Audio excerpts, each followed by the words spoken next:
তুমিও এসে গেছো, তুমিও কি বলবে বলো? Happy mother's day in advance. আজকে আমি আলোর বাড়িতে চলে এসেছি এবং কেন কি কারণে আচ্ছা ক্রমশ প্রকাশ্য, বরং মোটামুটি এখানে জিনিসপত্র প্রচুর কিছু রয়েছে। বুঝতেই পারছেন আলো প্রচণ্ড ব্যস্ত, কারণ সে ভীষণ নিপুণ হাতে তার সংসার সামলাচ্ছে। এবং আজকে নয়, যদি আমরা আগাম মাতৃদিবস সেলিব্রেট করছি। সো আলো এক্সাইটেড? হ্যাঁ, আমাকে একটা প্রশ্ন আগে করতে হবে। মানে এদিক থেকে মাতৃদিবসের শুভেচ্ছা জানাচ্ছে, আগাম শুভেচ্ছা, এদিক থেকেও আগাম শুভেচ্ছা জানাচ্ছে। আমি মা, আমাকে দুজনেই জানালো মাতৃদিবসের শুভেচ্ছা, আগাম শুভেচ্ছা। কিন্তু ও কি সুন্দর সেজে এসেছে, ও কি সুন্দর সেজে এসেছে। আমাকে দেখুন, সেই একই শাড়ি পরে আছি, আপনাদের সামনে একইভাবে দাঁড়িয়েছি। ব্যাপারটা কি? আমার ওই যে আচ্ছা, মায়েরা কিন্তু এরকমই হয়, মায়েরা এরকমই হয়। তো হাতে শাখা পলা থাকবে, এরকম শাড়ি ঠাড়ি থাকবে, মাকে আমরা এরকম ভাবে দেখেই আমরা অভ্যস্ত। মা যদি খুব আউটকাজ করে থাকে, ওটা অদ্ভুত লাগবে। সেটা বলছি না, তোমরা কি সুন্দর একটা পোশাক পরে এসেছো। আরে ঝিলি, তুই এই পোশাকে কোথায় যাচ্ছিস এখন? আমি কোথাও যাচ্ছি না, বাট আজকে মানে আজকে নয়, বাট মাদার্স ডে যেহেতু আমি তোমাকে উইশটা করছি, so I have to be presentable. হ্যাঁ, আর যেহেতু আগাম শুভেচ্ছা জানাচ্ছে, তাই আমি ভাবলাম আগাম স্যান্ডউইচ বানিয়ে রাখি আমার ঝিল্লিকের জন্য। আগাম স্যান্ডউইচ, আচ্ছা। এই স্যান্ডউইচটার নাম কিছু একটা দিয়ে দেবো পরে। আপাতত প্রত্যেক দিন তো আমি ঝিলিকের জন্য স্কুলের ঝিলিকা ঝলমলে স্কুলে আমি স্যান্ডউইচ বানিয়ে দিই। আজকে ভাবলাম একটু অন্য, মানে এই শেপটা যদি একটু পাল্টে দিই। এই দেখুন, আমি বরফির মতন পাউরুটিগুলোকে কেটেছি, এই রাখছি। এরপরে আমি স্যান্ডউইচ বানাবো। ও, স্যান্ডউইচ বানাতে চিজ বা মেয়োনিজ প্রয়োজন হয়। আজকাল ঝিলিক বলেছে মা দিও না, কারণ আমি ফিগার মেনটেন করছি। এইটুকুনি মেয়ে, তার নাকি ফিগার মেনটেন ভালোবাসে না, তাই আমি আর জোর করিনি। তাহলে ঠিক আছে, শসা টমেটো দিয়েই কাজ চলে যাবে। চলে যাচ্ছে। আর কি বলতো, মানে সত্যি করে বলতে কি, চিজটা শেষ হয়ে গেছিল, আমার মাথায় ছিল না। এবার অগ্নিদেব তো অফিসে গেছে, ওকে সদ্য আর কি জয়েন করেছে সূর্যোদয়। আমি খুব একটা বিরক্ত করতে চাই না, তাই ভাবলাম আর নিজেও বেরোতে পারবো না, কারণ দেরি। টোস্টের খারাপ অবস্থা হয়েছে। টোস্ট খেতে, এই টোস্ট আর ব্ল্যাক কফি খেতে বাবা খুব ভালোবাসেন, তো আমি চট করে কাপটা নিয়ে আসি। সামলাচ্ছে পুরো একদম নিপুণ হাতে। কাজটা করতে হবে আর কথাও বলতে হবে, আড্ডাও মারতে হবে। তা কফি আর টোস্ট বাবার জন্য বানিয়ে দিচ্ছি, আর স্যান্ডউইচটা ঝিলিকের জন্য বানিয়ে দিচ্ছি। আর চিজের কথাটা বলছিলাম, অগ্নিদেবকে আমি বিরক্ত করতে চাই না, তাই যা আছে বাড়িতে তাই দিয়ে বানিয়ে দিই। আচ্ছা বেশ, হোক। হ্যাঁ রে ঝিলিক, তুই তো বেরোবি, আমাকে কোথাও নিয়ে যাবি না? যাওয়া যেতেই পারে। তুমি কি বলছো, আমরা কি এরপর একটা ঘোরার প্ল্যান করতে পারি?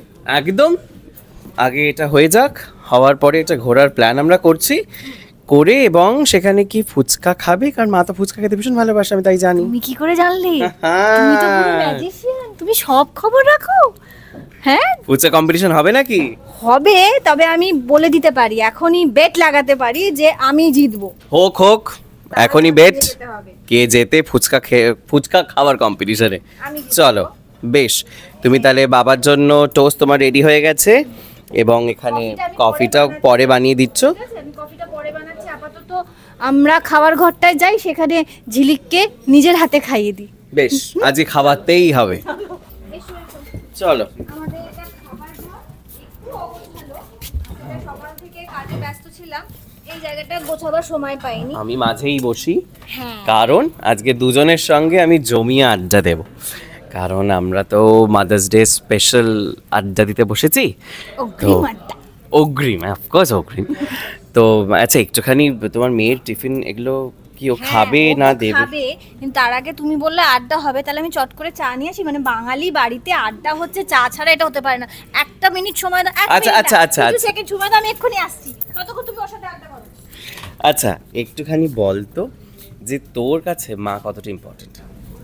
আমার কাছে তো প্রচণ্ড ইম্পর্টেন্ট। তোমরা নিশ্চয়ই দেখতেই পেরেছো অন স্ক্রিনে যে মাঝে ঝিলিক একটু দুষ্টু হয়ে গেছিলো, মাকে রেসপেক্ট দিচ্ছিল না, অনেক কিছু হয়েছিল। বাট ঝিলিক কিন্তু এখন মায়ের ইম্পর্টেন্সটা বুঝতে পেরেছে। ঝিলিক বুঝতে পেরেছে যে সে যেটা করেছে সেটা একদম ভুল। মা কতটা তার কাছে নেসেসারি। সকালে উঠে স্কুলের জন্য লেট হয়ে গেলে পরে রেডি হতে হতে কিন্তু মাই খাইয়ে দেয়। সেইটা অ্যাকচুয়ালি ঝিলিক বুঝতে পেরেছে যে মা ছাড়া কিচ্ছু হবে না। আচ্ছা এই যে রেডি রেডি হতে হতে হতে খাইয়ে দিতে বলেছে, তাহলে চট করে ওকে একটু খাইয়েই দিই। আপনারা দেখুন এত বড় মেয়ে কিন্তু মায়ের হাতে খায়। খা, এখন খাবি না পরে খাবি? পরে, ঠিক আছে আমি এখানে রেখে দিলাম। আর তোমার জন্য চাটা নিয়ে সব আছে, এই তো চা এসে গেছে, আর কি চাই? ব্যাস, বাঙালির আড্ডায় চাটা ইজ মাস্ট। আচ্ছা, বাচ্চা সন্তানেরা যখন একটু বাজেভাবে বিহেভ করে বা একটু হার্শলি মাকে কিছু বলে, তখন নিশ্চয়ই খারাপ লাগে বা একটু খারাপ লাগে। ঝিলিক মধ্যখানে একটু খারাপ ব্যবহার করতো, কিন্তু মা তো মায়ের কর্তব্যটা আমি জানি, তাই সন্তান যাই হোক তার প্রতি একটা অদ্ভুত টান থাকে মায়ের। ও ভুলভ্রান্তি করে আমি ওকে বকাঝকা করি, তোমরা দেখেওছো। আমি যখন ও পড়াশোনায় খামতি দেখি তখন কিন্তু অগ্নিদেব ওর বিরুদ্ধে একটা শব্দ উচ্চারণ করে না, তখন কিন্তু আমি ভীষণ বকাবকি করি, কারণ আমি চাই ঝিলিক নিজের পায়ে দাঁড়াক। আর দাঁড়ানোর জন্য পড়াশোনা করাটা খুব প্রয়োজন। আমি চেয়েছিলাম কিন্তু হয় না, যে ঘটনাচক্র আমি করে উঠতে পারিনি, কিন্তু আমি চাই আমার ঝিলিক পড়াশোনায় পটু হোক, সব দিক থেকে ও মানে এগিয়ে যাক জীবনে। তার জন্য পড়াশোনা করাটা খুব দরকার, প্রত্যেকের শিক্ষাটা খুব প্রয়োজন। যাকগে কথায় আসি, হ্যাঁ মাঝে ঝিলিক একটু খারাপ ব্যবহার করছিল, একটা ভুল বোঝাবুঝি হয়েছিল মেয়ের সাথে, মেয়ে বুঝতে পেরেছে তার ভুলটা, সে আবার নিজের মাকে আপন করে নিয়েছে, এখন সব ঠিক আছে। আচ্ছা, আমরা এবার একটু আলো থেকে একটু পায়েলে যাই। সেটা হচ্ছে পায়েল, একটুখানি তোমার ছোটবেলা এবং মা, একটু সেরকম জানতে চাই কিছু মুহূর্ত। আমার ছোটবেলার সেরা মুহূর্তগুলো আমি এখন খুব মিস করি। মা হয়েছে নিজে এখন, তাই বুঝতে পারি। যে মা বলতো না, তুই বড় হ, মা হ, তখন বুঝতে পারবি, এখন বুঝবি না। আমি সত্যি বলছি, আমি কয়েকটা জিনিস তখন বুঝতে পারতাম না, অবুঝের মতন। মায়ের ওপর সব থেকে বেশি চিৎকার করতাম, আমার বাবাকে আমি বাপু ডাকি, বাপুর ওপর চিৎকার করতাম। তো বুঝতে পারতাম না নিজের ভুল ভ্রান্তিগুলো। তো মা তখন কিচ্ছু বলতো না, মা বলতো সময়ের ওপর ছেড়ে দিচ্ছি, তুই ঠিক বুঝতে পারবি। এখন বুঝতে পারি যে হ্যাঁ, মানে ভুল চুক হয়েছে, পরবর্তীকালে গিয়ে ক্ষমাও চেয়েছি। তবে আজ যা আমি মানে যেই জায়গাটুকু পৌঁছেছি বা অর্জন করতে পেরেছি, মানুষের ভালোবাসা, আশীর্বাদ, সবটাই কিন্তু নিজের শিক্ষা, বাড়িতে যে শিক্ষাটা পেয়েছি, আশেপাশে পাড়া প্রতিবেশী, আত্মীয় স্বজন, প্রত্যেকের থেকে যেটা ভালো সেটা নেওয়ার চেষ্টা করেছি। আপনাদের আশীর্বাদ আছে, পরিবারের আশীর্বাদ আছে, তাই কিন্তু আজকে এই জায়গাটা করতে পেরেছি। তো সবটাই কিন্তু পরিবার, পরিজন, বাবা মা সবটা মিলিয়ে। আর এরকম কোনো মুহূর্ত আছে যখন তুমি দেখছো ছেলেও তোমার স্কুলে যাচ্ছে এবং তুমিও যখন স্কুলে যেতে, যেই যেগুলো ভীষণভাবে মনে পড়ে? কারণ বাচ্চাকে দেখে তো আমরা বলছি আমার মাও এরকমভাবে স্কুলে নিয়ে যেত, এরকমভাবে স্কুলে ঢোকানোর গেটের মুখে গালে একটা চুমু খেত, হামি খেতে, যেটা আমরা বলে থাকতাম। আমার দিক থেকে সেটা একটু হয়নি, কারণ আমার মানে বাবা মা দুজনেই কাজের মানে ওয়ার্কিং প্যারেন্টস যাকে বলে, তারা প্রত্যেকেই নিজেদের জায়গায় ভীষণভাবে কি বলবো পটু, এবং তারা প্রত্যেকে ব্যালেন্সটা খুব ভালো করতে পেরেছে দুজনেই, যেমন কাজের দিক থেকে তেমনি পরিবার সামলানোর সবটা। তো সেইটা আমি চেষ্টা করি, যে আমিও একজন ওয়ার্কিং মাদার, ওয়ার্কিং প্যারেন্ট, তো আমি চেষ্টা করি যে দুটোকে ব্যালেন্স করার, এবং সেই চেষ্টা আমি কতটা সফল হয়েছে সেটা আমার পরিবারই বলতে পারবে। কিন্তু আমি চেষ্টাটা করি এবং হয়ে যায়, হয় না তা নয়। এবার মাঝের মধ্যে দেখি আমার ছেলে, তার 6 বছর হয়েছে, তার বাদরামি শেষ নেই। কিছু কিছু সময় আমি খুব রেগে যাই, পারি না, মানে কাজকর্মের পরে গিয়ে যখন দেখি যে খুব দুষ্টুমি করছে, হয়তো একটু জোরে গলা তুললাম, ও একটু অভিমান করলো, এগুলো হতেই থাকে আমাদের মধ্যে, অ্যান্ড ইটস কোয়াইট ন্যাচারাল। এটাই সম্পর্ক, এটাই জীবন, এইভাবেই চলতে থাকবে। কিন্তু সবটা মিলিয়ে আমি বলবো যে আজ যা যা করছি, যা যা শিখেছি, সবটাই কিন্তু বড়দের থেকে পাওনা, বড়দের থেকে দেখে শেখা।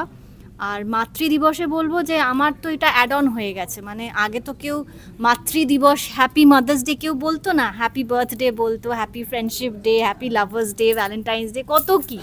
আজ যখন শুনতে হয় happy mother's day, so I feel complete.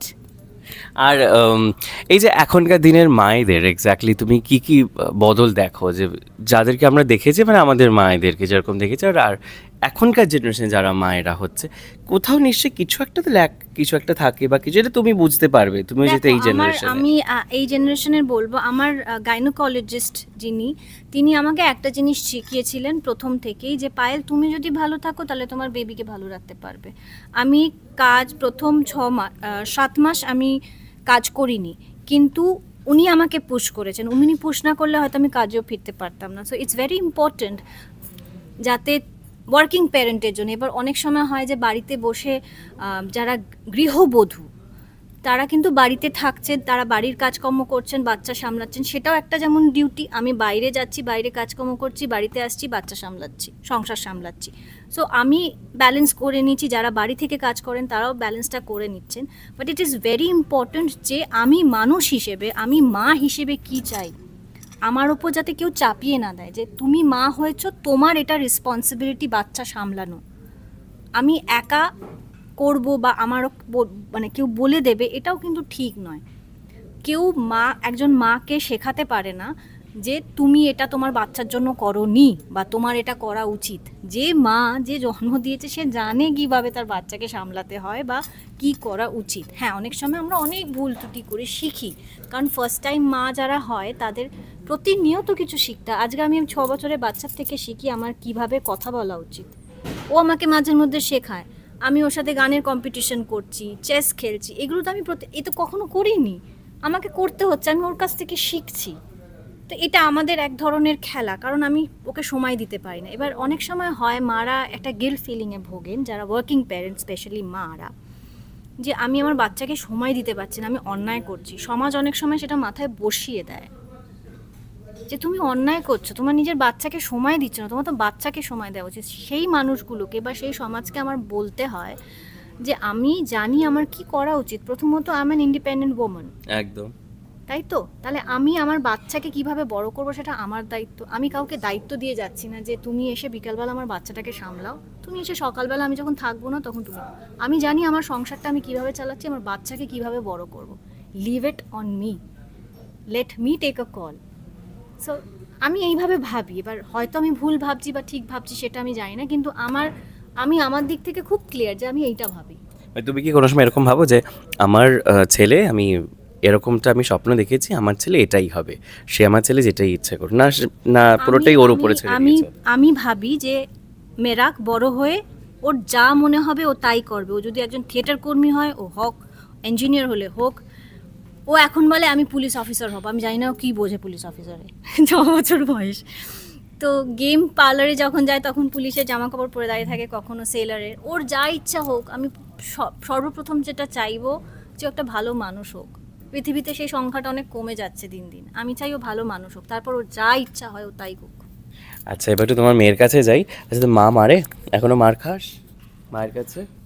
খুব একটা না, হয়তো একটা চড় খেলাম। তুই দুষ্টুমি করিস বাড়িতে?